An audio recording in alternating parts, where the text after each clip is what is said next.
bene, e dopo pranziamo assieme, facendo due chiacchiere.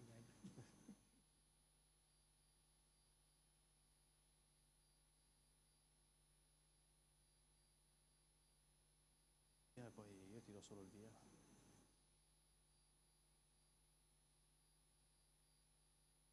Presento e spiego perché ci tenevo. Allora, buongiorno.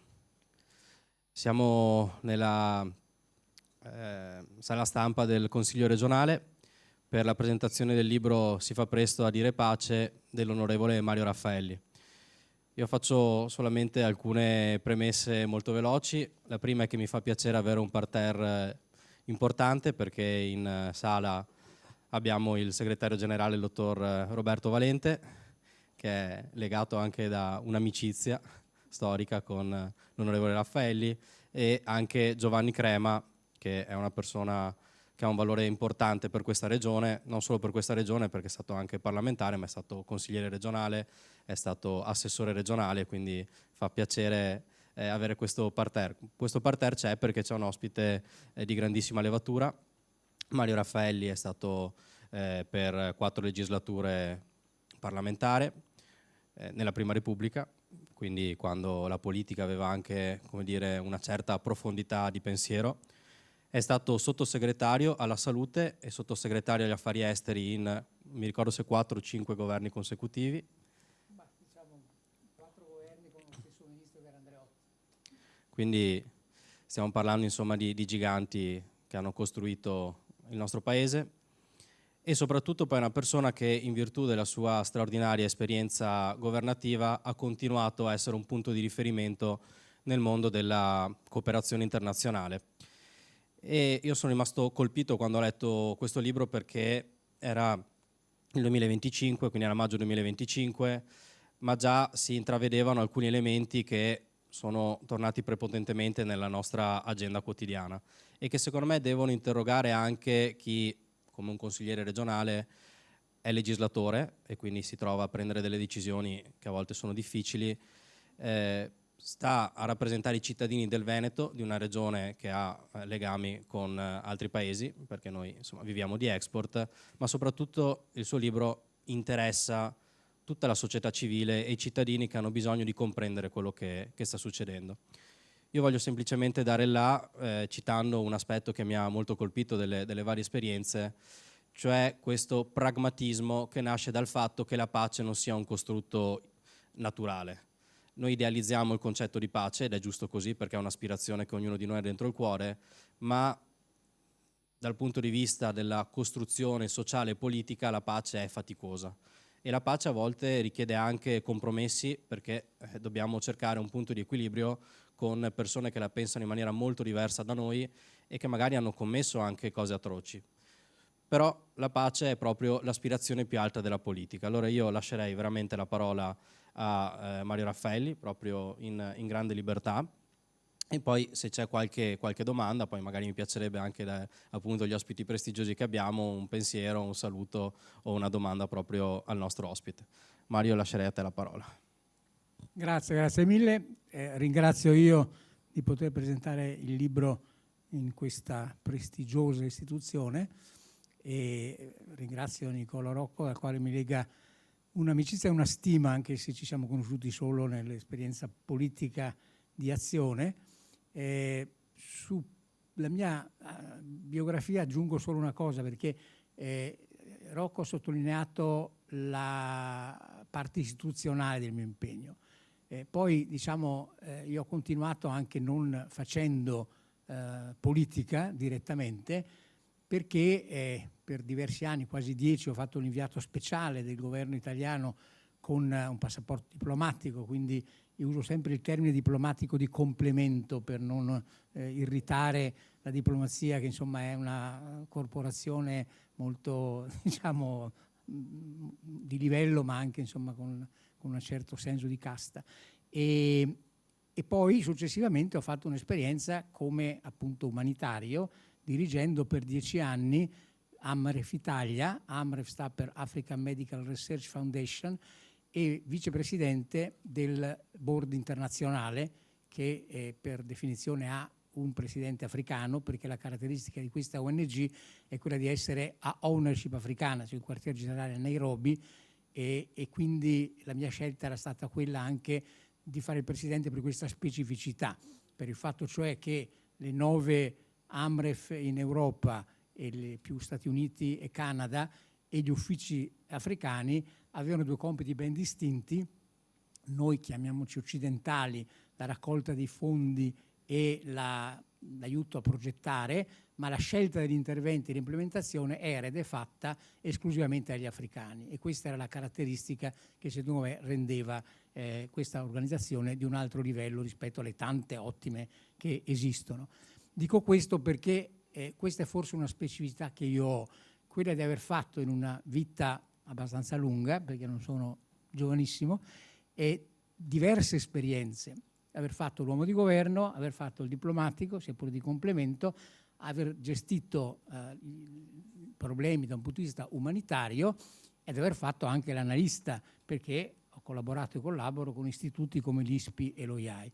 E credo che l'osservazione che faceva prima Nicola Rocco era dovuta a questo, cioè questo aspetto che tu hai sottolineato nasce proprio dal fatto di avere un'esperienza plurima che mi ha permesso di vedere i problemi da diversi punti di vista e quindi di affrontarli anche con un approccio abbastanza originale. Di qui anche il titolo del libro, che avevo in mente da tanti anni, poi non avevo il tempo di scriverlo, dopo le europee dal risultato infausto. Io come sempre nella vita ho scelto di trasformare le cose negative in cose positive e quindi avendo tempo l'ho utilizzato per scrivere finalmente questo libro che avevo in testa da molti anni. Ma il titolo appunto era forse la prima cosa che avevo pensato ed è, inutile nasconderlo, un titolo volutamente, diciamo, seppure in maniera diplomatica, polemico, con chi ha questa concezione della pace come risultato di buone predicazioni o di tanti cortei o di tante bandiere messe fuori dalle finestre, tutte cose per carità lodevoli dal punto di vista diciamo etico, poi non sempre il giudizio va forse un po' approfondito su alcune manifestazioni, però sono cose che servono quando bisogna prevenire una guerra o quando dopo la conclusione di un conflitto si tratta di fare processi di riconciliazione. Allora tutte queste cose hanno un senso, ma finché le marce della pace, le bandiere solo nei paesi in pace hanno un effetto molto molto limitato. E quindi la tesi da cui io parto è quella appunto che i processi di pace sono frutto della costruzione di contesti economici, politici, istituzionali che prevedono garanzie interne e internazionali che devono essere costruiti per far sì che i contendenti possano continuare a perseguire i propri interessi. Fare la pace non significa cancellare i diversi interessi e interessi anche che sono contraddittori, ma creare un ambiente diverso dove questi contrasti possono essere perseguiti attraverso diciamo, la parola e non attraverso le armi. E tutto questo richiede un grande lavoro. Prendo l'occasione anche per ringraziare la casa editrice, stamattina ci sono qua dei rappresentanti della casa editrice che mi ha permesso di pubblicare questo libro e che anzi mi dicevano adesso che ne vorrebbero presto un altro, vedremo se riusciremo a farlo. Tornando al tema, io dico sempre che noi europei dovremmo capire questo concetto che ho appena espresso più degli altri, perché siamo figli di un processo di questo tipo. L'Europa non ha una storia di pace, ha una storia fatta di guerre di tutti i tipi, guerre regionali, locali, guerre di religione ferocissime, 2 guerre mondiali con milioni di morti. E com'è che poi adesso abbiamo avuto questi quasi 80 anni di pace? Perché siamo diventati improvvisamente tutti buoni? Perché ci è stato inoculato nel DNA una cosa che ci ha trasformati? No, perché dei politici illuminati alla fine della Seconda Guerra Mondiale hanno cominciato a costruire delle condizioni diverse e guarda caso il primo passo nella costruzione dell'Unione Europea è stato proprio il mettere insieme le risorse il carbone e l'acciaio nel nostro caso, che erano origine dei conflitti fra Germania e Francia in particolare, che poi si espandevano. E da quel primo passo, anno dopo anno, decennio dopo decennio, è stata costruita prima il mercato comune, poi la Comunità Europea e poi l'Unione Europea che oggi abbiamo, con tutti i suoi limiti, con i suoi difetti, però un caso unico al mondo dove il multilateralismo funziona ancora, magari a volte male, ma funziona, e dove appunto c'è questa realtà unica dove i contrasti che rimangono, perché vivaddio non è che tutti i paesi europei la pensano allo stesso modo e hanno spesso conflitti in senso lato sugli interessi economici, però esistono delle procedure che consentono di gestire in maniera democratica queste differenze, questi conflitti per diciamo ragioni economiche, sociali, che possono essere divergenti, e non ricorrendo alla guerra. Cosa che invece in Europa è capitata con il crollo della Jugoslavia, quando invece che una istituzione democratica, ma il collante dato da un dittatore che era Tito, ha dato il via libera a tutti, e gente che fino al giorno prima cenava insieme, scherzava insieme, ha cominciato a scannarsi pochi giorni dopo, che sta succedendo adesso alle porte nostre con la guerra in Ucraina. Ora, questo libro, diciamo, parla di un processo di pace e di successo. È la prima ragione per cui l'ho scritto, perché c'è questa bella pagina della politica estera italiana, che è una pagina anche originale, perché ha visto questa operazione fatta dalle istituzioni, perché io rappresentavo come coordinatore del team dei mediatori il governo, ma anche con la società civile, quella comunità di Sant'Egidio che allora era poco conosciuta e che oggi è conosciutissima nel mondo. Ed è quella sinergia magica tra istituzioni e società civile che molto spesso è la chiave per arrivare a ottenere risultati altrimenti molto più difficili da raggiungere.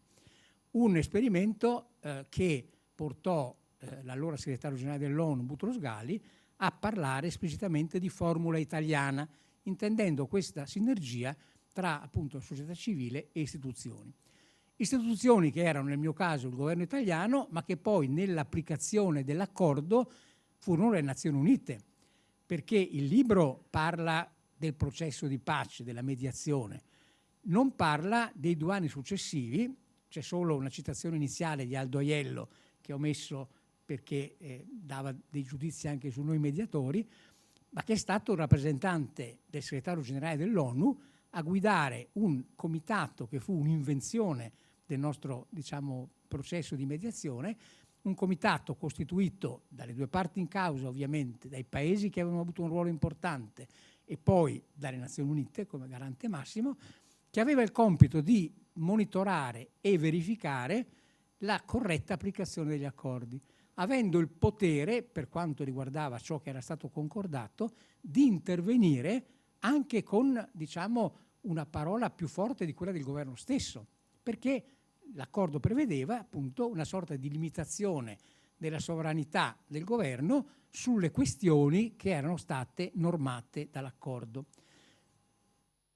Tanto per fare un esempio, pensate alla differenza fra questo tipo di soluzione, che poi ha portato a 2 anni di implementazione dell'accordo, ma avendo questa Camera di compensazione, per cui le difficoltà che sempre sorgono quando un accordo che è scritto sulla carta deve essere implementato, e avevamo un modo di diplomatizzare subito e gestire in maniera diplomatica conflitti che altrove, basti pensare all'Angola dove si svolse contemporaneamente un processo analogo, ma non avendo questo tipo di soluzione, dopo la firma della pace al primo contrasto tornarono alla guerra che durò per tantissimi anni. Ecco, fate il raffronto fra questo e il cosiddetto Board of Peace messo in piedi da Trump per la Palestina. Cioè siamo lontani anni luce nell'approccio. Quindi ho voluto fare questo libro perché è una pagina poco conosciuta, ma l'ho voluto fare anche perché secondo me quelle vicende sono un insegnamento anche per l'oggi. E infatti si tratta di un processo di pace che riguarda in particolare il Mozambico, perché lì, diciamo, l'Italia ha avuto questo ruolo significativo, ma nell'ambito di un processo di stabilità che riguardava tutta l'Africa australe. Noi avessimo una carta geografica, abbiamo un po' l'Africa lì, l'Africa australe è questa parte qua, che riguarda paesi importanti, perché riguarda appunto il Mozambico, l'Angola, riguarda lo Zambia, riguarda la Namibia, riguarda il Sudafrica, che è la Sudafrica ancora dell'apartheid, perché la vicenda si svolge alla fine degli anni 80, primi anni 90, la pace dell'ottobre del 92. E quindi, e questa è la sottolineatura importante che voglio fare, si tratta di un processo di pacificazione e di stabilità che riguarda un'area intera.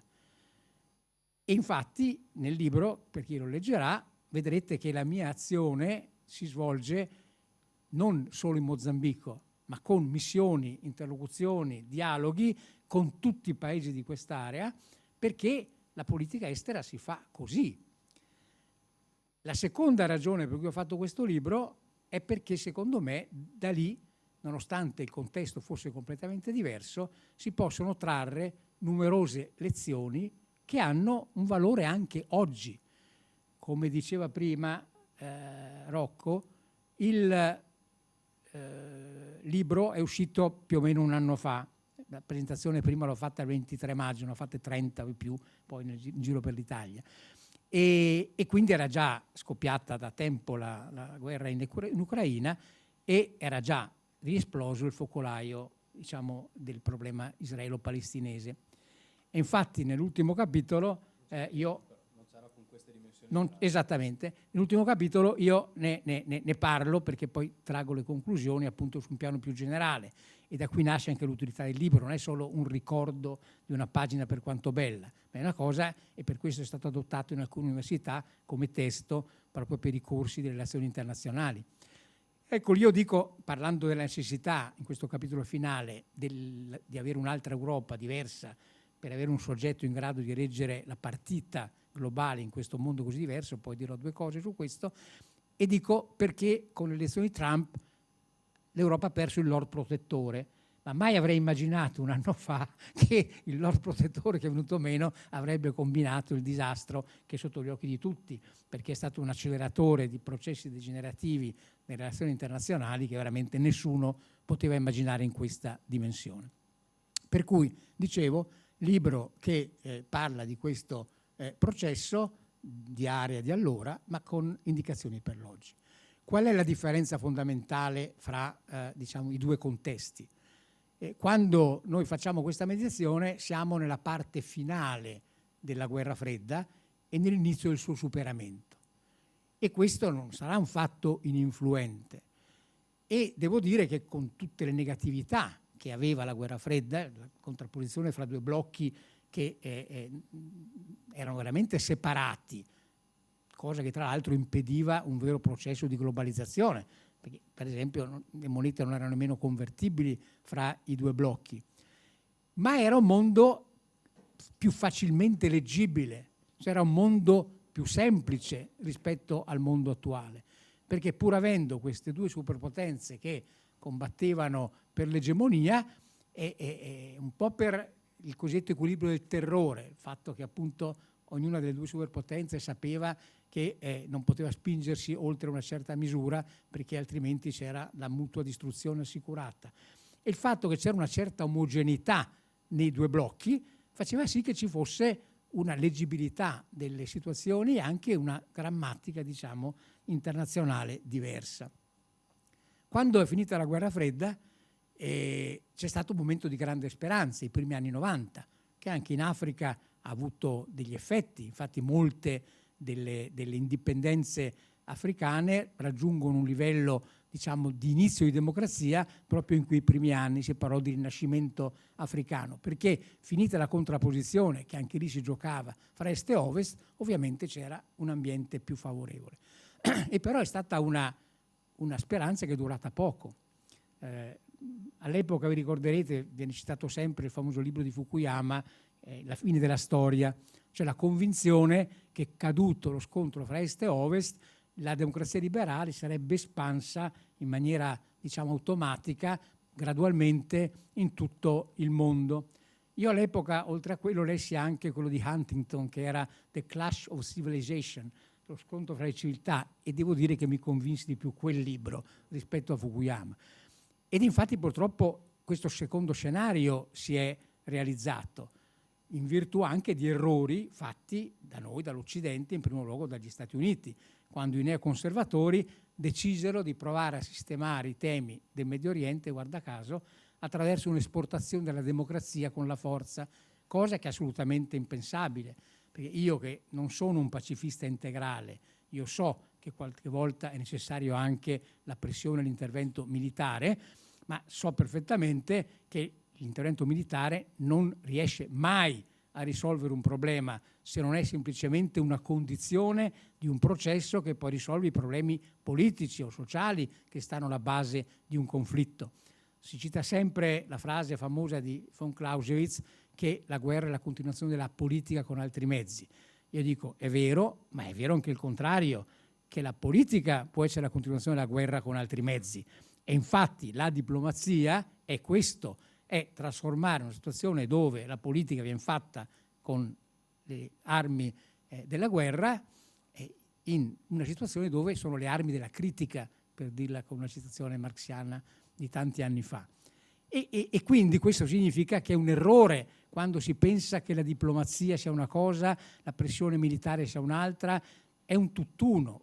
Pressione militare, pressioni con le sanzioni, pressioni diplomatiche e politiche, diplomazia sono componenti di uno stesso approccio e dipende dai contesti come queste cose vengono messe insieme e come si riesce a portarle avanti. Anche qua, per fare un accenno rapido all'oggi, è ovvio che se tu fai interventi come quello fatto da Trump in Iran senza avere una minima idea di quale possa essere lo sbocco politico, significa semplicemente combinare un disastro, cosa che lui dovrebbe sapere meglio di chiunque altro, visto che ha avuto dei predecessori che hanno fatto lo stesso errore, cosa che noi dobbiamo sapere molto bene, visto che siamo, sia pure torto collo, siamo stati trascinati in un'avventura come quella della Libia, dove facendo cadere un dittatore senza avere un piano B, senza avere una strategia di uscita già predisposta, abbiamo creato solo un caos.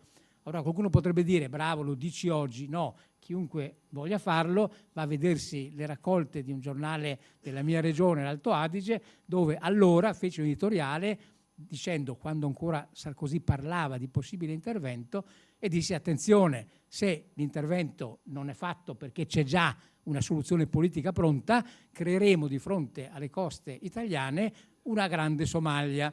E questo è successo, perché la Libia questo è diventato. Dopodiché io dico sempre che questo esempio per dire appunto che non è che le armi non hanno e la deterrenza non ha un ruolo. Allora voi sapete benissimo che in Libia c'era una situazione dove due governi, o meglio un governo legittimo riconosciuto dall'ONU, quello di Tripoli con Serraj, e Haftar, che invece era non riconosciuto da nessuno ma aveva l'appoggio dell'Egitto e poi dei russi, convivevano per un certo periodo e poi a un certo momento Haftar, con un sostegno forte dei russi, la famosa Wagner, va e fa un'espansione verso Tripoli. A quel punto Serraj venne in Italia. Perché venne in Italia? Perché l'Italia era considerata la protettrice di questo governo riconosciuto dall'ONU. E venne in Italia evidentemente non chiedendo una pacca sulla spalla, ma dicendo guardate questi mi stanno aggredendo militarmente, difendetemi. L'Italia non poteva difendere, non aveva i mezzi, oltre che la volontà politica. Figuratevi i cortei pro non so cosa qualora fossimo intervenuti militarmente a difendere una parte in causa. E neanche aveva la possibilità di far intervenire l'Europa. E allora cosa è successo? Sono arrivati i turchi. E in questo modo, avendo i turchi una possibilità di non far solo politica o diplomazia a parole, ma sostenuta anche dalla deterrenza, si sono impadroniti di nuovo dopo più di un secolo, quando c'era l'impero ottomano, della Libia. Quindi questo è quello che lui ha chiamato l'approccio pragmatico. Vedete, in politica e in diplomazia, come in qualsiasi attività della vita, ci sono sempre due elementi, che sono uno la spinta ideale, utopica, e l'altro è il pragmatismo. Purtroppo normalmente queste due cose vengono assunte come concetti separati. Allora c'è chi fa l'idealista e predica bene ma non ottiene risultati, quindi alla fine la cosa degenera in frustrazione, e chi fa il pragmatico e gestisce l'esistente, che poi è un esistente che non ci piace proprio del tutto e quindi poi marcisce. La grande fatica, difficoltà, ma la grandezza della politica e della diplomazia è quando queste due cose riescono a far sintesi, e a quel punto sono i momenti importanti della storia, quando riesce a farlo. Ecco, questa è una delle lezioni che si possono trarre da questo libro, ma ve ne sono altre. Per esempio, io vado su queste cose, mi faccio la storia del libro perché spero che lo leggiate.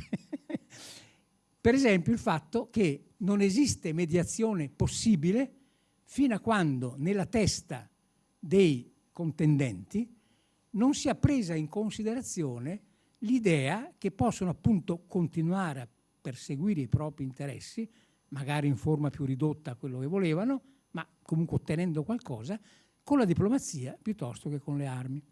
Fino a quando nella testa di due o di uno dei due rimarrà l'idea che potrà ottenere di più con la via militare, non ci sarà mediazione possibile. Questo vale banalmente per l'Ucraina. Ma pensate che Putin si rassegnerà mai ad un accordo, molti usano il termine pace giusta. Pace giusta è difficile, io dico pace sostenibile, cioè che sia una pace che dura e che quindi il compromesso trovi il modo di farla durare anche se non tutti ottengono quello che vorrebbero perché nella loro concezione di pace giusta. Ma pensate che Putin possa accettare qualsiasi compromesso fino a quando sarà convinto, prima per la forza delle armi, adesso per avere un finto mediatore come Trump che in realtà è schierato dalla sua parte? No.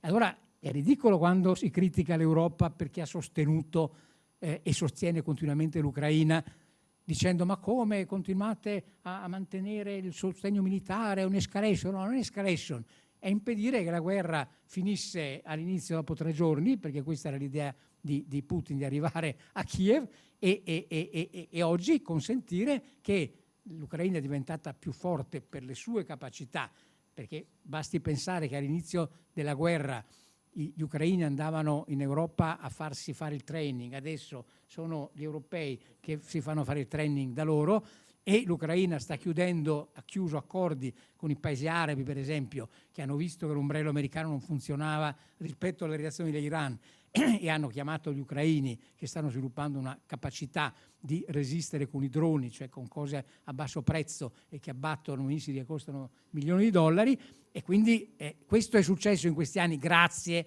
all'intervento e al sostegno dell'Europa. Quindi la lezione è che fino a quando non parte questa idea, non è presa in considerazione l'idea che la via diplomatica può essere un'alternativa, non succederà mai. Seconda lezione, per far maturare questa idea nella testa dei contendenti è fondamentale l'intervento, la pressione sulle parti di quei soggetti che hanno una capacità di incidenza nei confronti delle parti in causa.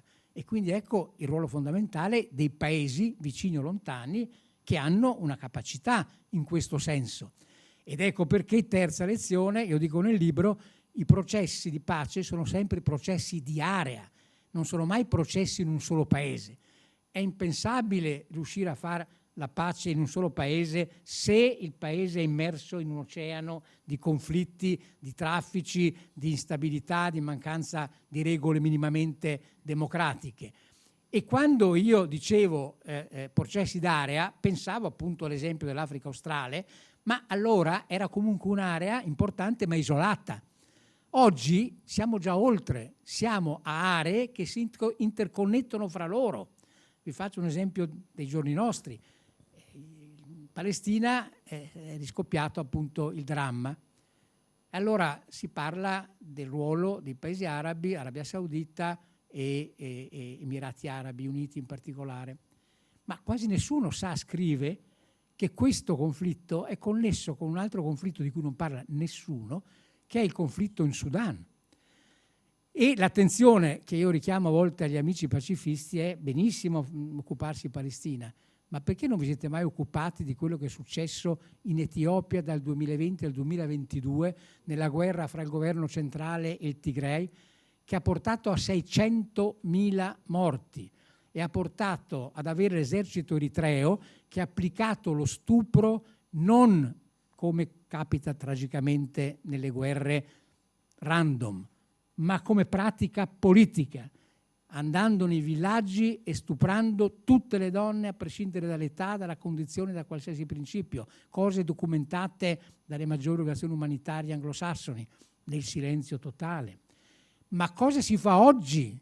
Perché in Etiopia la cosa per il momento è ferma, anche se ci sono instabilità che stanno, come dire, ribollendo sotto varie regioni, perché quando non si risolve definitivamente un problema, quello rimane.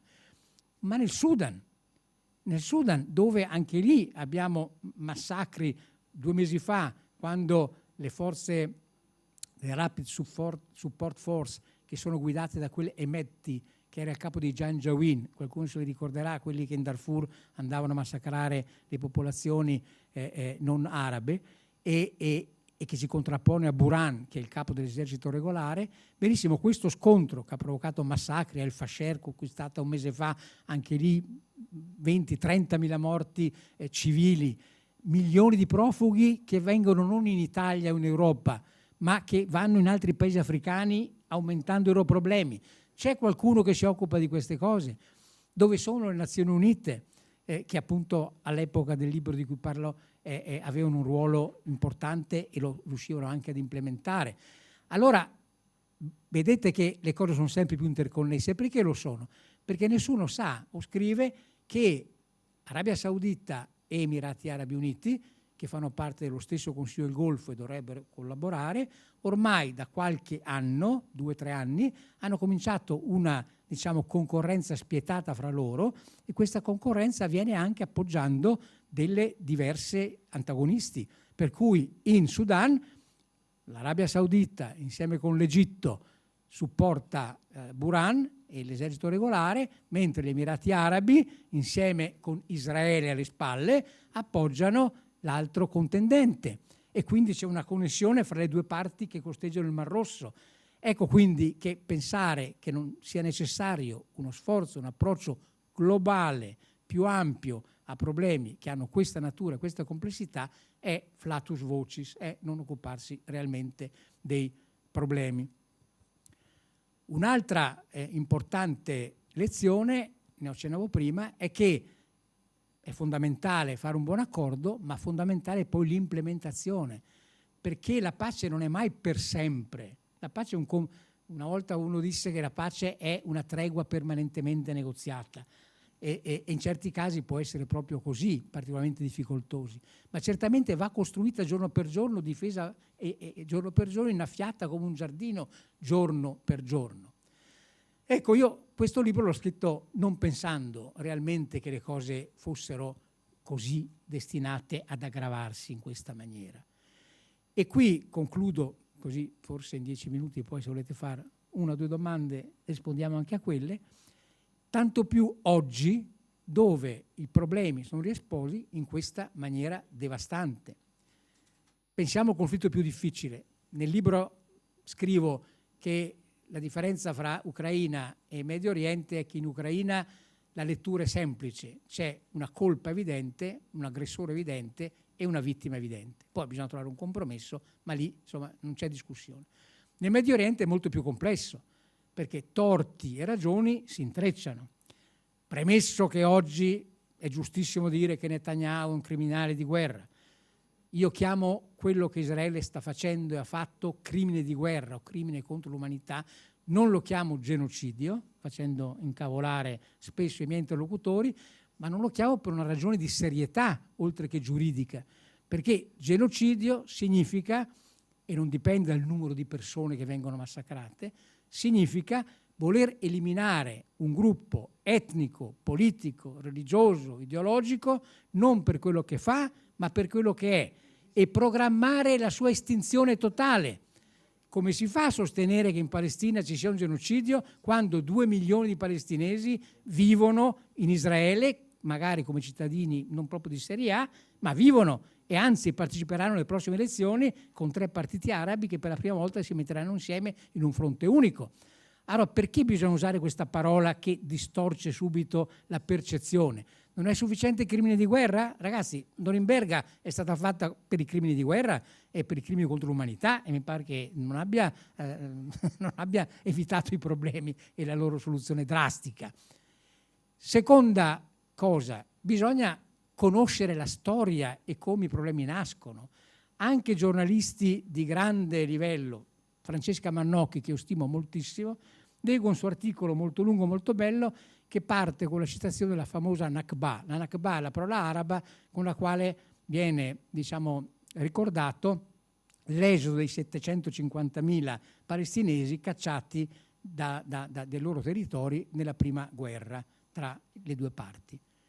Nessuno ricorda, neanche appunto una giornalista brava come lei, che nel novembre del 1947 le Nazioni Unite, con una risoluzione, la 181, con un voto a larghissima maggioranza e con un voto che vedeva insieme URSS e Stati Uniti, cosa che non capitava molto frequentemente, decisero la nascita di 2 stati, uno per gli israeliani e uno per i palestinesi.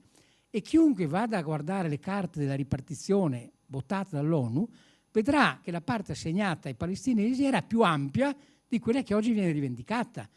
Allora cominciamo a pensare questo. Oggi noi rivendichiamo una situazione già per tanti versi difficile, infatti alcuni stanno pensando a soluzioni più innovative, dei 2 stati per 2 popoli, quando questo era lì.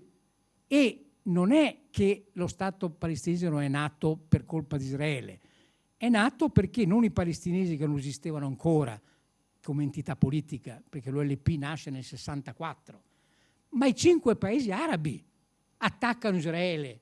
Non è che si impegnano a costruire lo Stato palestinese, attaccano Israele, Israele vince e da lì comincia la vicenda che poi si ripercuoterà con altre guerre fatte e perse e quindi la storia è un po' più complicata di come viene raccontata.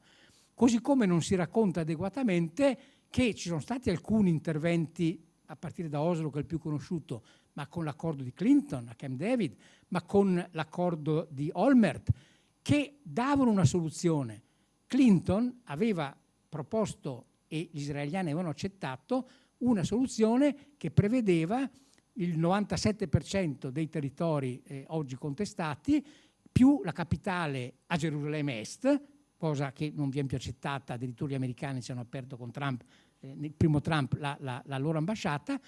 E perché non ha funzionato? Non ha funzionato perché c'è stata malafede da componenti di entrambe le parti che hanno sabotato sia gli israeliani che i palestinesi e perché non c'è stata una capacità appunto di implementare, di governance, che fatto l'accordo poi continuasse a perseguirlo e a intervenire se non veniva rispettato. E questa è la storia di fallimenti degli accordi fatti in Medio Oriente, che non è vero che in Medio Oriente non è possibile fare la pace. L'Egitto con Israele l'ha fatta e ha avuto il Sinai di ritorno, e la Giordania l'ha fatta. Quindi il problema è come portare avanti un processo, come implementarlo. La seconda cosa che è importante ricordare rispetto a questo conflitto è che esiste anche una diversità dei 2 ambienti. La società israeliana non è più quella di 30, 40, 50 anni fa. Il sionismo nasce come un fatto progressista. Sono i laburisti israeliani che fanno nascere i kibbutz, che sono delle cooperative sostanzialmente allargate. E da questo punto di vista non è più la stessa cosa da quando l'immigrazione ampia è stata da parte della diaspora in Russia, arrivando delle persone che non avevano un background di esperienza democratica, perché la Russia è tutto tranne che un'esperienza democratica. E poi la svolta ideologica verso il tema religioso. Oggi la follia della destra ortodossa israeliana, ma non solo, di gran parte degli apparati di sicurezza che sono fortemente dominati dalla componente non gli ortodossi che vedete con i cappellini, ma comunque legati alla religione, è alla base dell'atteggiamento aggressivo che i coloni hanno nei confronti della Cisgiordania, perché per loro è un fatto teologico, non è solo un fatto di occupazione di terre. Non a caso chiamano la Cisgiordania Galilea e Samaria. Quindi, e la stessa cosa è capitata nel lato palestinese. Non abbiamo più l'OLP.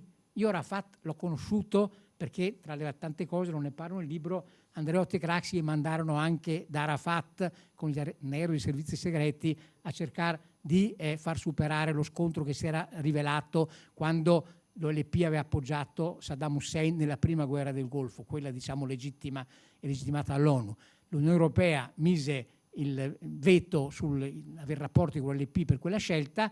Andreotti e Craxi, che per ragioni diverse ma insomma convergenti volevano e avevano un rapporto con il mondo palestinese, mi mandarono con un aereo di servizi clandestinamente, passai una settimana a Tunisi per parlare con appunto Arafat, con Kaddoumi, il ministro degli esteri dell'epoca dell'OLP, e vedere quali strade potevamo perseguire per farli rientrare nella società, diciamo, diplomatica internazionale. Capito? Quindi l'OLP era una cosa ben diversa, l'OLP era un soggetto politico e secolare, laico.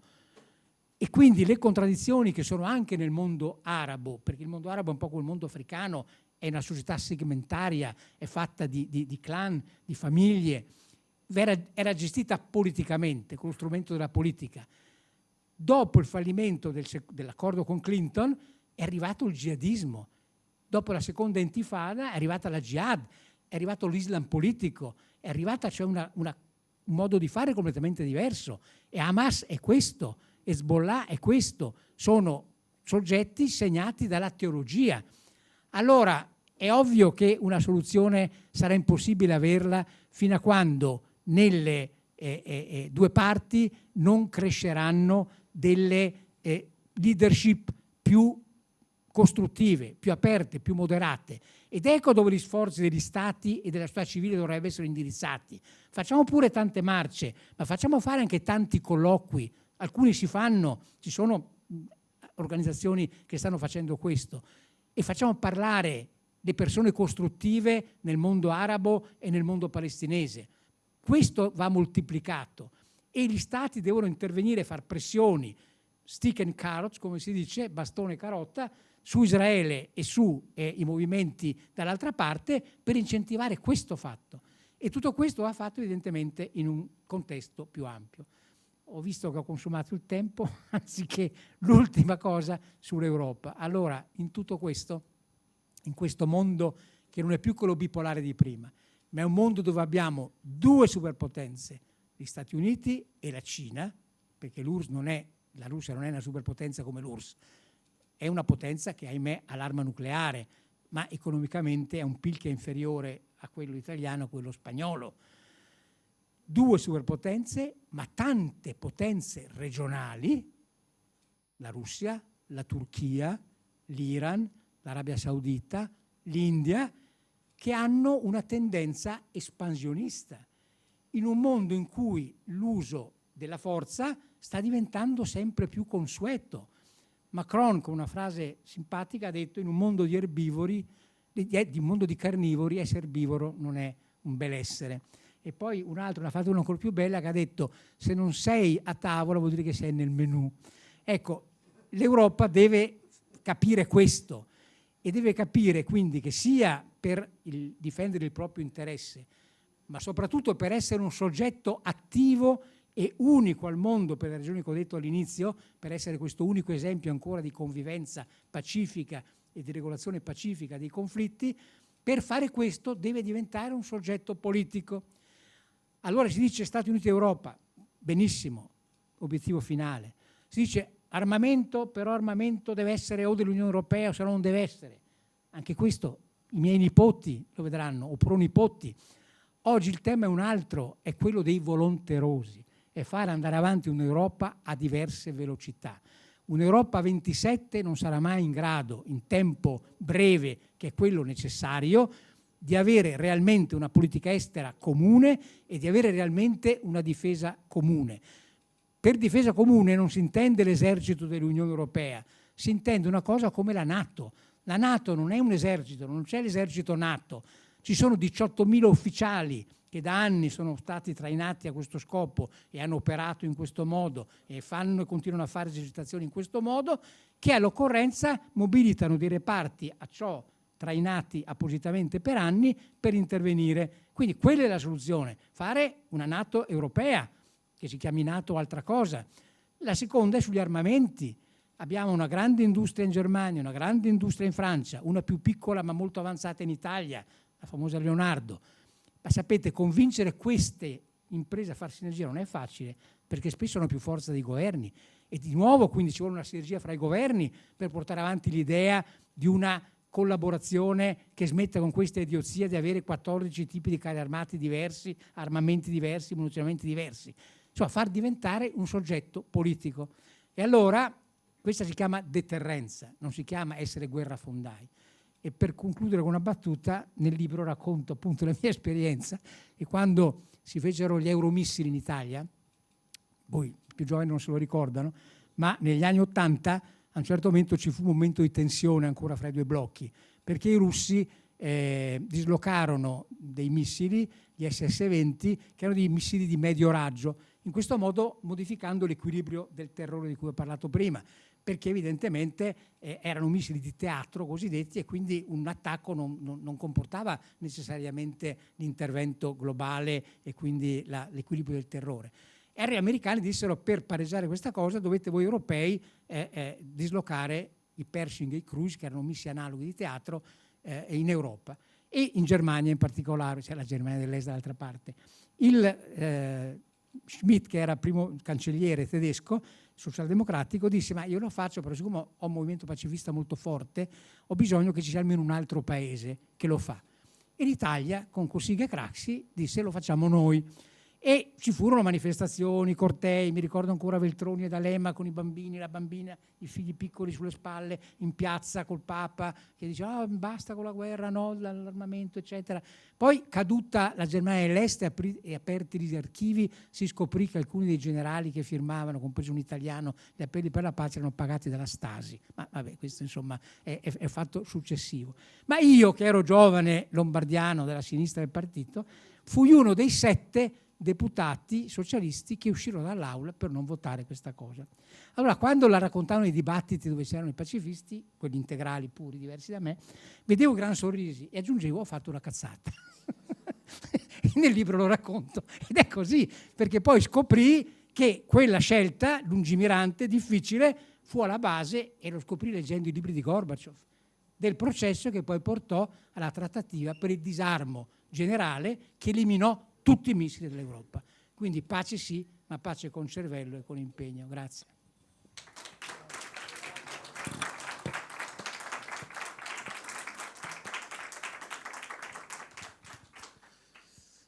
Abbiamo il tempo per un paio di domande? Chiedo. Certo.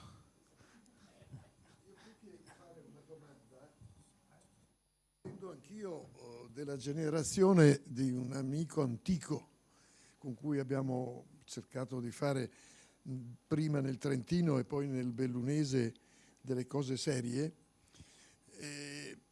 si dimostra che un uomo di Stato, di governo, un politico puro, riesce a trattare argomenti di politica estera e di grande difficoltà anche nell'esporlo, con una semplicità e con un linguaggio che anche chi è totalmente digiuno di problemi internazionali ha capito cosa sta succedendo oggi nel mondo. Io non ho avuto l'esperienza, o almeno una buona parte della sua, ma non l'esperienza internazionale che ha ricordato, ma ha ricordato solo l'essenziale. Molte altre sono le cose che lui potrebbe... Un altro libro sulla sua attività, soprattutto il decennio che, abbandonata la politica attiva, si dedicò a quel capolavoro che inventò lui poi, dell'ONLUS, che in Africa credo abbia rappresentato un momento di evoluzione e anche di maturità delle classi dirigenti loro, che non è più avvenuto dopo, e lo stiamo drammaticamente verificando. Però io ho avuto una possibilità, seppur più piccola, di percorrere una stradina che per lui era un'autostrada. Per questo ho chiesto la parola, perché io ho avuto l'occasione, Mario, da parlamentare, di essere per 5 anni nel Consiglio d'Europa, per 10 anni nell'OSCE, per 5 anni nella UEO, per 5 anni nelle delegazioni parlamentari della NATO.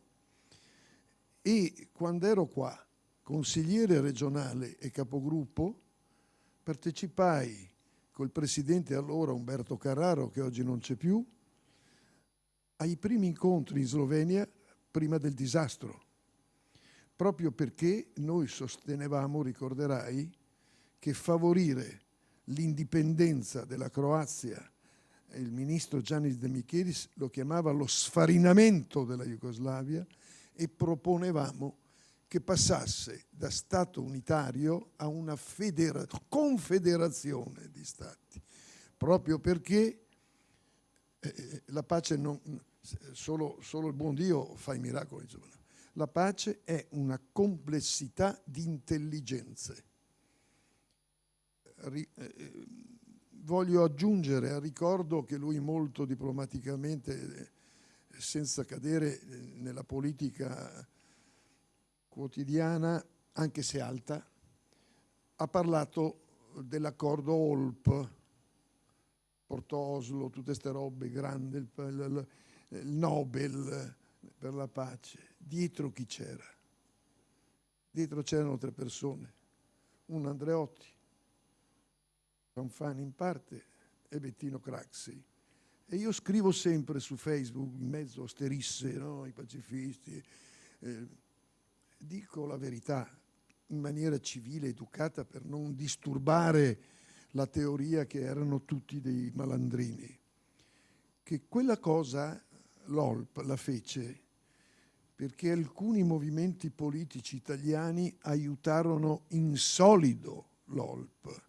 In solido vuol dire clandestinamente in milioni di lire, allora, perché abbandonasse la Tunisia, che era isolata dal mondo, perché non commerciava più, perché lui era in Tunisia ed era isolata, di abbandonarla, di andare in Palestina, di deporre le armi, di cambiare il loro statuto e riconoscere Israele.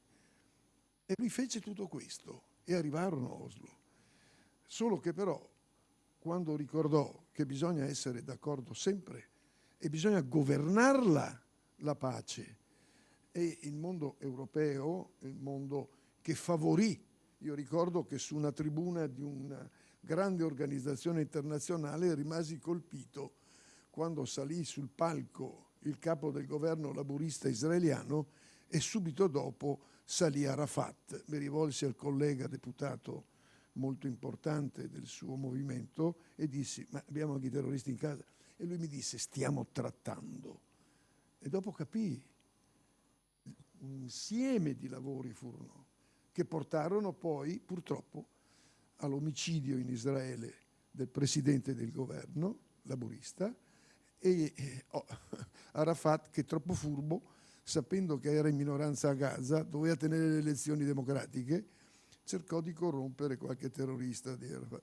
Risultato, si tennero le elezioni immediatamente a Gaza e oggi paghiamo quell'errore. L'errore sia di una parte che l'errore dell'altra. Quindi io credo che questa cosa vada, se possibile, fatta sentire anche agli attuali donne e uomini politici contemporanei, perché questa è una lezione che porta a un livello più alto la qualità del confronto e del dibattito tra rappresentanti delle istituzioni, anche legislative, com'è il Consiglio regionale, che io ho sempre amato come fosse quando mi intervistarono da ragazzo: un giorno, se lei farà carriera politica, dove vorrà arrivare? Era il 71, io dissi consigliere regionale, perché vedevo nel decentramento, che loro statuto speciale già godevano, la capacità di elevare la classe dirigente col potere di autogoverno e legislativo. Non so se ci siamo riusciti, ma però questo personaggio rappresenta una crescita e una levatura di qualità che proprio il contesto in cui si misurava da giovane era un contesto fertile. E allora noi siamo vecchi, ma vorremmo metterci un po' di concime e aiutarlo a crescere. Grazie Mario.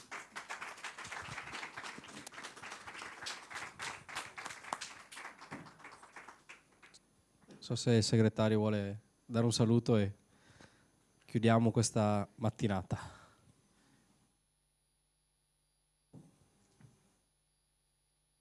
Ma io, oltre il saluto, essere contento qua nel ricevere l'onorevole Raffaelli, per me è un amico, Mario. Devo dire che io ho letto il libro. Ho letto il libro e il libro veramente è un libro molto interessante, nel senso che fa conoscere innanzitutto cosa c'è stato in una parte del mondo, tipo l'Africa australe, dove c'è stato questo impegno delle istituzioni, come lui ha ricordato, che hanno tessuto questa tela per arrivare appunto alla pace. Io sono rimasto sorpreso e anche colpito dal ruolo, per esempio, della comunità di Sant'Egidio, e a un certo punto mi si è aperta la mente, perché quando nel libro si parla del rapporto di Mario con un giovane sacerdote, Matteo Zuppi, che poi, ecco, Cardinale Zuppi, attualmente arcivescovo di Bologna e presidente della CEI, è stato, diciamo, come dire, suo braccio destro, posso dire, nella questa operazione di pacificazione. E proprio dalla lettura di quel libro poi ho capito, perché io avevo un po' criticato un po' il precedente pontefice Papa Francesco, perché avevo detto: ma come manda il presidente della CEI, il cardinale Zuppi, a parlare con Putin, quando dovrebbe, dal punto di vista istituzionale, essere più il segretario di Stato, cioè il cardinale Parolin, andare? Perché manda Zuppi? E non lo capivo. Quando poi ho letto il libro ho capito il ruolo di Zuppi in questa, diciamo, operazione, che poi il libro è anche è proprio tutto un crescendo, perché poi alla fine si arriva appunto all'incontro di Roma, che sembra che, come tutte le storie, sembra che non si concluda, e poi, ecco, non vi racconto a un certo punto, perché succede che trovano l'accordo e praticamente si arriva alla pace.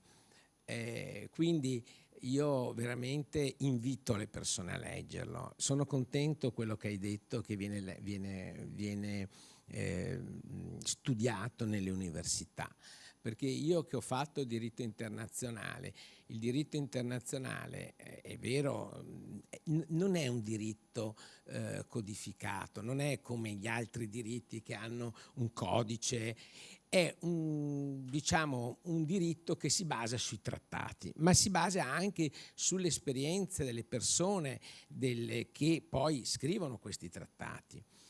Anche perché, come diceva, anche mi ha colpito questo, le guerre si fanno se poi si ha poi lo scopo di trovare una soluzione. Non si fanno le guerre tanto per giocare a fare la guerra, come qualcuno sta facendo. Cioè, nel senso, non è che oggi mi decido di bombardare, non so, l'Iran, e domani mattina mi sveglio e decido di andare a Cuba, perché poi non si conoscono quelli che sono gli effetti. L'abbiamo sentito, gli effetti nefasti che ci sono stati sia in Libia, dove si voleva a tutti i costi uccidere Gheddafi, quando appunto Gheddafi era in certo senso, come dire, non dico coccolato, ma era, diciamo, guardato con una particolare attenzione, sia quando c'era la Democrazia Cristiana con Andreotti, ma anche con Berlusconi. Io sono andato in Libia, ho visto quanto bella era la Libia quando a un certo punto avevo aperto il turismo. Adesso è un paese che non ci si può più andare, quindi si capisce, ecco, così altri paesi, l'Iraq, l'Iran, ecco. Io credo che questa lezione di Mario Raffaelli sia una cosa veramente importante. Mi fa piacere, saluto anche il caro onorevole Crema, che appunto l'ho visto, ahimè siamo ormai tutti di una certa età, chi più e chi meno, loro sono come fossero i miei fratelli maggiori, però diciamo... Io ho una sorella di 78 anni, quindi insomma ecco, ha 12 anni più di me, quindi ecco, vi ho citato come fratelli maggiori, ecco. Però abbiamo vissuto quella stagione insieme con l'onorevole Crema, quando appunto è stato qui sia come consigliere regionale e come assessore, e quindi ho dei bei ricordi anche di anche se sono state stagioni anche quelle difficili, molto difficili, però a volte le stagioni difficili rafforzano e ti fanno più apprezzare molte volte il tempo passato, i politici del passato. Questo è l'effetto della storia. La storia ti fa vedere anche i lati positivi. Noi quando abbiamo vissuto quella stagione eravamo abituati a vedere solo i lati negativi. Vedevamo questi politici come, diciamo, parlo dei politici soprattutto nazionali, oddio ce ne sono stati anche casi qua, però in modo negativo. Oggi invece la storia ci permette di vedere anche i tanti lati positivi di queste persone che, diciamo, hanno contribuito a costruire l'istituzione e in questo caso anche a costruire una pace. Bene, allora non so, vuoi dire qualcosa, una domanda? Scusami, perché in realtà era un mio intervento, però volevo fare una domanda, volevo che lui un attimino approfondisse questo rapporto con Matteo Zuppi e con questa comunità di Sant'Egidio che mi ha colpito in particolare, perché lui l'ha solo un attimino sfumata. Ma Matteo Zuppi e il comunità di Sant'Egidio io li ho incontrati nell'83, quindi molto prima, diciamo, del svolgimento della mediazione, perché Andreotti mi disse Mario dai una mano, anzi Raffaelli, perché io dico presidente dopo del tu, ma insomma è lui Raffaelli, e mi disse dai una mano questi di Sant'Egidio che sono bravi ragazzi, e i ragazzi in questione erano appunto Monsignor Paglia, che allora era il capo, diciamo, spirituale della comunità, Andrea Riccardi, che è il presidente ancora presente, e Matteo Zuppi, che era, lui più giovane di me, ha 10 anni di meno, è dell'età di Veltroni, era in classe con Veltroni, che era il parroco, diciamo, il ragazzo di bottega. E però subito, quando li incontrai, capii che avevano una spiccata propensione non solo all'aspetto umanitario, ma anche all'aspetto politico, diciamo, fra virgolette. Andreotti me li presentò perché loro portavano degli aiuti umanitari in Mozambico e io detti una mano a loro perché loro facilmente mettevano insieme anche quantità ingenti di aiuti materiali, ma avevano difficoltà a trovare i soldi per cash per i noli delle navi. Allora io feci un accordo con loro che poi trasformai in un accordo con varie ONG che secondo certi requisiti il Ministero degli Esteri pagava i noli in rapporto alla quantità di aiuti che venivano raccolti. E da lì è nata un'amicizia per cui, diciamo, non è stato un caso che alla fine ci siamo trovati insieme, perché contemporaneamente negli anni dall'83 in poi abbiamo lavorato, io come governo e loro come società civile, per creare, favorire queste condizioni. E infatti nel libro cito come la prima volta in cui si parlò della possibilità di avviare un negoziato fu a Livorno in occasione della partenza di una nave di solidarietà, dove era presente anche l'altro, diciamo, mediatore importante, che è Don Jaime Consalves, che era l'arcivescovo di Beira e che nella mediazione poi portò la componente africana, mozambicana, ma aveva la caratteristica di essere arcivescovo a Beira, e Beira era la roccaforte della Renamo, del movimento di guerriglia di opposizione, e lui anzi era appartenente alla stessa sottotribù degli Ndau. Gli Ndau sono un gruppo degli Shona, che è una grande etnia, questi Ndau sono un sottogruppo, e tutti e due erano parte di quel sottogruppo. E quindi fu fondamentale Don Jaime per costruire il primo rapporto, diciamo, di fiducia con la Renamo, perché nessuno di noi la conosceva. Noi avevamo ottimi rapporti col Frelimo, ma non con la Renamo, quindi fu indispensabile per questo. E in quell'occasione, siccome era morto in un incidente aereo famoso il primo presidente Samora Machel del Mozambico, ed era stato eletto Chissano, ministro degli esteri, che era personaggio molto più, diciamo, internazionale, abituato alla diplomazia, eccetera, noi discutemmo, ma si potrebbe forse esplorare, e quindi a partire dall'86-87 cominciammo a, diciamo, in maniera informale a guardarci in giro, e la comunità di Sant'Egidio fu importante perché lo fece, essendo non un'istituzione governativa, in maniera più libera, andando a parlare, perché non avevamo rapporti con la Renamo ufficialmente, andando a parlare in Germania, in Portogallo, con i rappresentanti della Renamo in Europa. Per cui quando poi la cosa divenne reale, e divenne reale perché quando ci fu il viaggio di Cossiga, Presidente della Repubblica, in Africa australe, e quindi anche in Mozambico, voi sapete che col Presidente della Repubblica va sempre o il Ministro degli Esteri o un sottosegretario. In quel caso andò sia Andreotti che io, perché Andreotti disse no, in Africa australe è roba tua, quindi vieni tu, e Chissano, in un incontro riservato, ci disse che aveva dato la Chiesa mozambicana, anglicana e cattolica, il permesso di contattare la Renamo per vedere se era possibile un dialogo.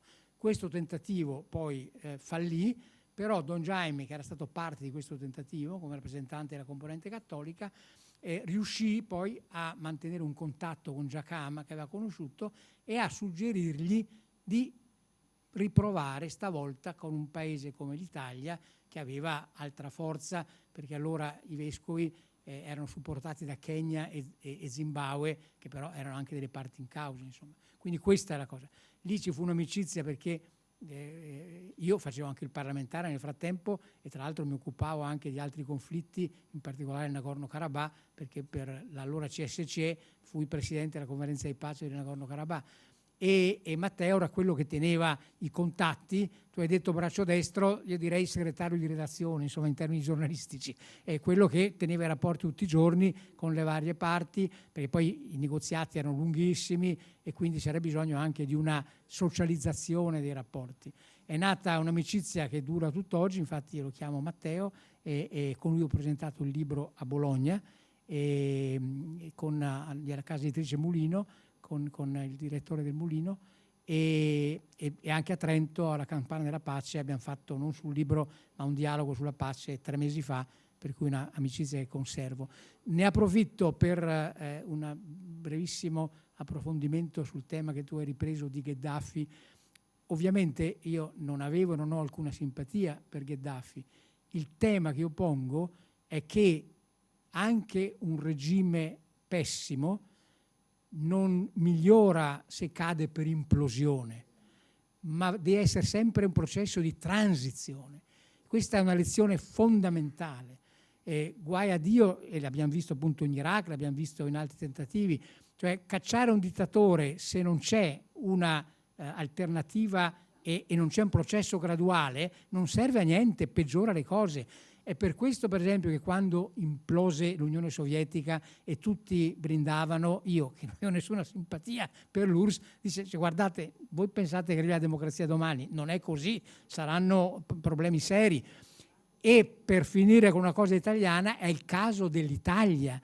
Il fatto che l'Italia abbia una storia non di modificazioni per transizione, ma per implosione, perché lo Stato liberale implode e arriva il fascismo dopo una guerra vinta, che è un'assurdità se ci pensate. Che un paese che vince una guerra si rafforza normalmente. Noi vinciamo una guerra, il paese implode, cade la democrazia liberale e arrivano i fascisti. Il fascismo cade per implosione. Noi, per carità, viva la resistenza, ma la resistenza è una cosa che riguarda una parte d'Italia, nel resto d'Italia non sapevano neanche cosa fosse. E fate l'esempio con la Spagna, dove il franchismo cade nel suo letto e dove avviene una transizione. E il fatto che già col franchismo morente, morente proprio in senso tecnico perché Franco morì nel suo letto, si stavano preparando gli anticorpi in quella realtà e quegli anticorpi portarono a una transizione, ha fatto sì che le alternative fra popolari e socialisti in Spagna sono avvenute 3 anni dopo la fine del franchismo. E l'unico tentativo di impedirlo fu quel famoso colpo di pistola di Tejero, è morta là, quando noi in Italia siamo ancora qua che parliamo di alternative bipopuliste a 70 anni dalla fine del fascismo e più, e abbiamo avuto decine, altro che Tejero, di stragi di Stato, di treni saltati in aria, di aerei abbattuti, abbiamo avuto, ce la siamo dimenticata, io no perché l'ho vissuta, gli anni di piombo con 470 morti da una parte e dall'altra per questa guerra, e abbiamo avuto la Prima Repubblica che è caduta per implosione e non per transizione. Io ricordo, perché ero in Parlamento e una volta che Craxi si dimise, io entrai nella segreteria di Giorgio Benvenuto per i 100 giorni della sua segreteria, ma in questi 100 giorni io avevo modo di trattare con Benvenuto il governo Ciampi, che doveva nascere con uno schieramento che andava dai repubblicani al PDS e che poi saltò perché ci fu il famoso avviso di garanzia per Craxi bocciato dalla Camera, e su questa cosa, che per quanto potesse essere discutibile era un atto interno del Parlamento, il presidente Scalfaro fece una dichiarazione da impeachment perché disse: io avrei sciolto oggi il Parlamento se non fosse che il Parlamento ha da fare la legge elettorale. La farà sotto dettatura, usò questa frase, e poi io scioglierò le Camere. Cosa incostituzionale, perché il Presidente della Repubblica ha il compito di ricercare se il Parlamento può sopravvivere, non quello di annunciare prioritariamente che lo scioglierà. Cioè una cosa proprio...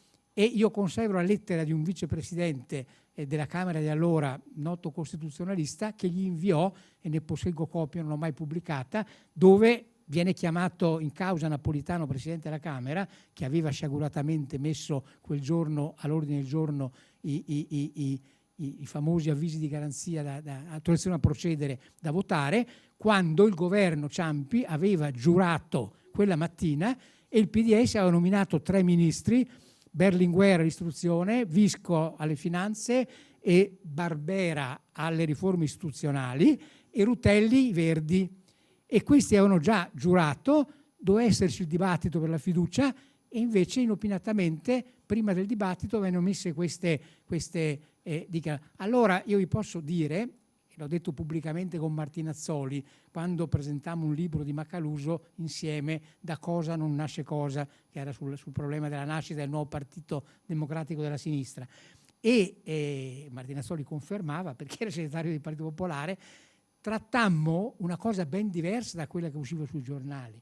Trattammo la nascita di un governo che non doveva andare a votare dopo un anno, come si fece, ma doveva votare al massimo possibile più in là, perché, si disse, l'economia è stata sistemata dalla grande manovra di Giuliano Amato, governo precedente, i famosi 120 miliardi con i conti correnti toccati, e Ciampi era la garanzia che l'economia teneva, ma soprattutto era pronta per l'Aula, con una maggioranza che andava oltre i 2/3, perché quel Parlamento ormai votava qualsiasi cosa, evidentemente, che aveva sistemato tutte le riforme costituzionali di cui parliamo ancora oggi. Le bicamerali De Mita e Iotti, che lavorarono a quel testo, l'avevano concluso con una convergenza, ripeto, che evitava il referendum, erano pronti per l'Aula, per cui la nostra idea era: portiamo in Aula la riforma dello Stato, ci vuole un periodo congruo, fatta quella facciamo una legge elettorale che sia coerente con quella nuova forma dello Stato. Se poi nel frattempo Tangentopoli si è sfebbrata, perché santo Dio era stato ormai fuori gioco Andreotti, fuori gioco Craxi, fuori gioco Forlani, fuori gioco tutta la prima fila della Prima Repubblica, del pentapartito, non degli altri, e andiamo avanti il più possibile. Cioè volevamo fare appunto una transizione, e invece questa cosa fu impedita.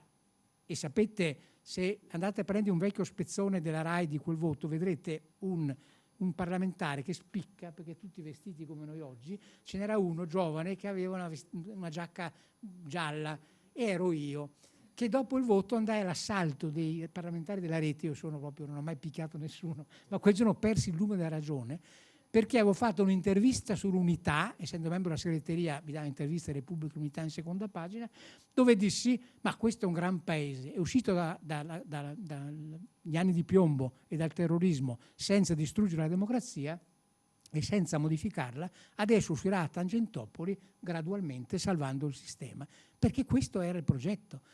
E il giorno dopo, andando alla Camera, scoprì che c'erano queste autorizzazioni a procedere e corsi nei banchi dei socialisti, miei amici, e dissi, Mauro Del Bue è un testimone, tu lo conosci, e dissi: mica sarete pazzi da respingerle, perché guardate che non ha senso comune, ormai vanno date e poi si vedrà, il contesto politico è questo, bisogna salvare l'istituzione.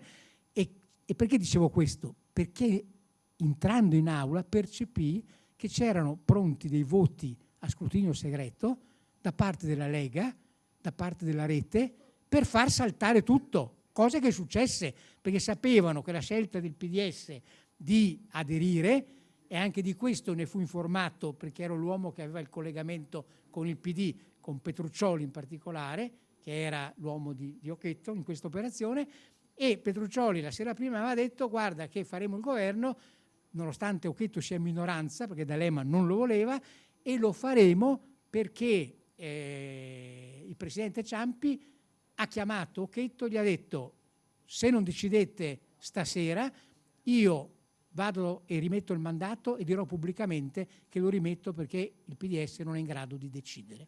Di fronte a questa pressione fu fatta la scelta, e però, provocazione riuscita, il giorno dopo Piazza Navona, Occhetto messo in minoranza, estremista anche lui, monetine e appunto implosione. E con questo vediamo che anche in Italia capitano queste cose.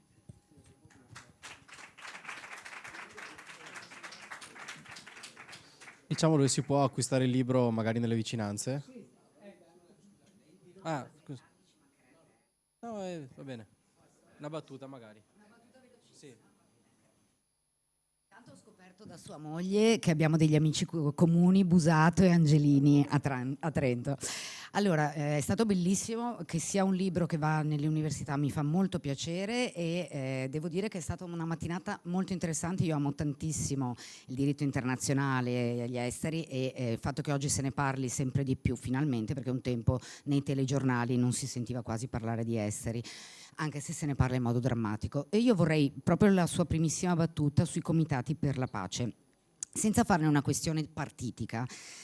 Io credo che i comitati per la pace in realtà possano svolgere una funzione politico-sociale molto importante. Io ho preso appunti mentre lei parlava, e lei ha detto: la mediazione non è possibile finché nella testa dei contendenti non inizi l'idea di ottenere ciascuno qualcosa con la mediazione, altrimenti continuerà la guerra. E poi ci dice, presa di consapevolezza, che la via diplomatica sia alternativa, ma serve al tempo stesso una pressione da soggetti, paesi che hanno capacità di influenza. Allora, su questo mi viene umanamente da fare un parallelo con Greta Thunberg.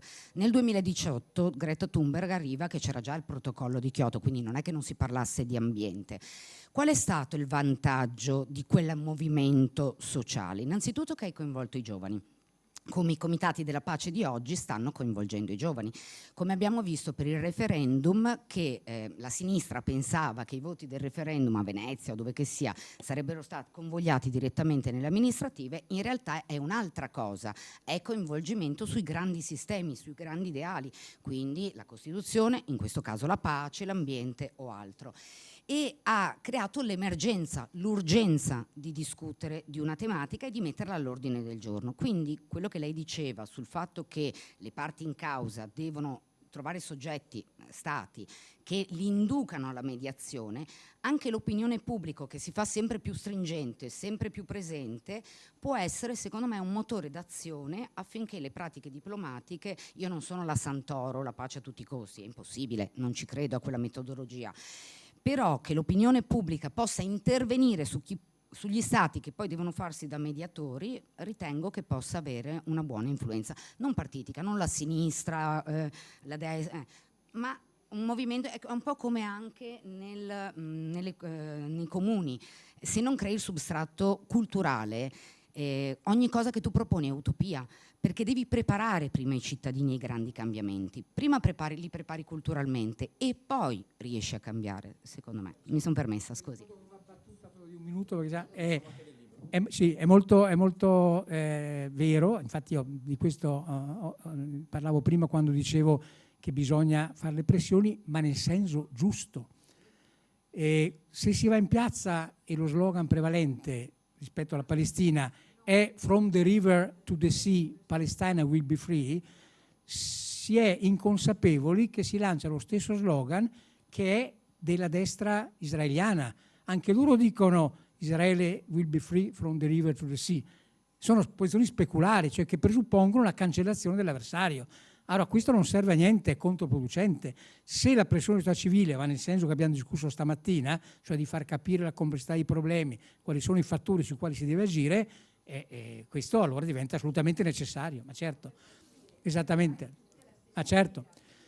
Detto questo, la cosa importante da dire, che prima non ho detto, è che la casa editrice è di Venezia, quindi per chi vuole comprare il libro è ancora più facile.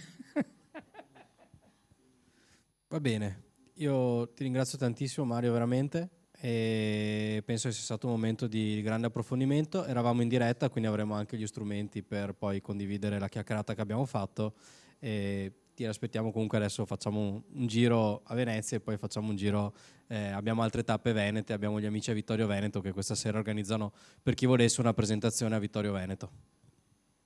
Grazie.